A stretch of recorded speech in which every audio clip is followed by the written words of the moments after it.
Hi friends, welcome to అక్షయ పాత్ర what not everything. ఈరోజు నేను మామిడి పండుతో ఒక వెరైటీ డెజర్ట్ ఎలా చేయాలో చూపిస్తాను. కొంచెం కొత్తగా ఉంటుంది, బట్ ట్రై చేయండి, చాలా బాగుంటుంది. ఇంకేమాత్రం లేట్ చేయకుండా ఎలా చేయాలో చూసేద్దాం. ఇప్పుడు కావాల్సిన పదార్థాలు చూద్దాము. మామిడి పండ్లు 2, పాలకోవా 2 టేబుల్ స్పూన్లు, ఐస్ క్రీమ్, జీడిపప్పు, చక్కెర 2 టేబుల్ స్పూన్లు, బాదం పప్పు, పాల మీద మీగడ. ఫస్ట్ మనం మామిడి పండ్లను శుభ్రంగా కడిగి దానిపైన తోలు తీసి అందులో ఉన్న గుజ్జును అంతా ఒక గిన్నెలో తీసుకోవాలి.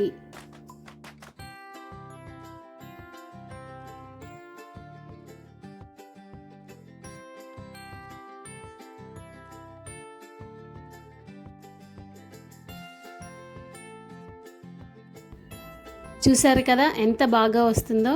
మనం మామిడి పండు గుజ్జుని ఇంకా ఈజీగా బయటకు తీయాలంటే ఫస్ట్ ఒక పండును తీసుకొని ఈ విధంగా మెత్తగా ఒత్తుకోవాలి. అలా ఒత్తుకున్న తర్వాత పైన ఒక రంధ్రం పెట్టి అందులో నుంచి గుజ్జును ఈజీగా తీసేయచ్చు.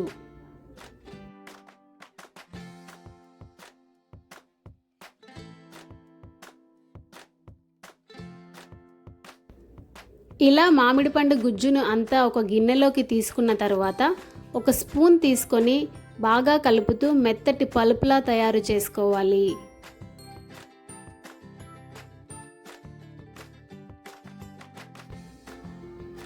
ఇప్పుడు అందులో 2 టేబుల్ స్పూన్ల పాలకోవా, చక్కెర మీ స్వీట్నెస్ని బట్టి యాడ్ చేసుకోండి, అవసరం లేదనుకుంటే స్కిప్ చేసేయచ్చు. ఇంకా పాల మీద మీగడ 1 స్పూన్ వేసి బాగా కలుపుకోవాలి.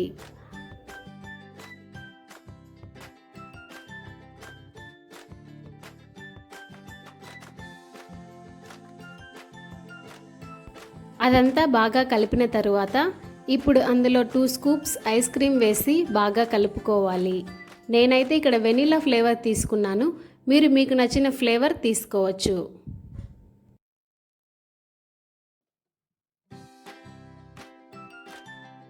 ఐస్ క్రీమ్ అంతా బాగా మామిడి పండు గుజ్జులో కలిసిన తరువాత ఇప్పుడు అందులో సన్నగా కట్ చేసిన జీడిపప్పు, బాదం పప్పు వేసి బాగా కలుపుకోవాలి.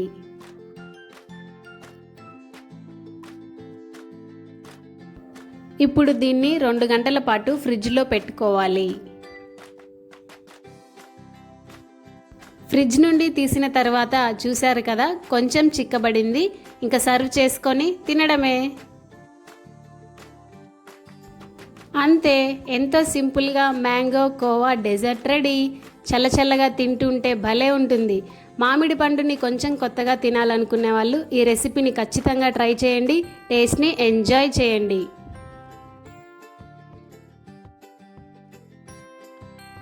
So please like, comment, share and subscribe to my channel Akshaya Patra. Thanks for watching. Bye bye.